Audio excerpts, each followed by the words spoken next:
வாழ்றவனாக இருந்தாலும் சரி தான், வாழ்கிறவனாக இருந்தாலும் சரி தான், எல்லாருமே கேடுகட்ட மனிதர்கள். பிற மாநிலத்தவனை, பிற மொழி பேசுபவனை, பிற நாட்டவனை வாழ வைக்கும் நீங்கள், ஆதரிக்கும் நீங்கள்,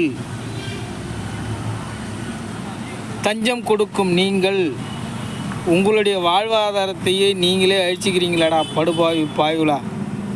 பாருங்கடா, இந்த புள்ளி விவர கணக்கு போட்டிருக்கானுங்க. என்றைக்குமே இந்தியாவை பொறுத்தவரையில் தமிழ்நாட்டுக்கு சூனியக்காரன் தான்.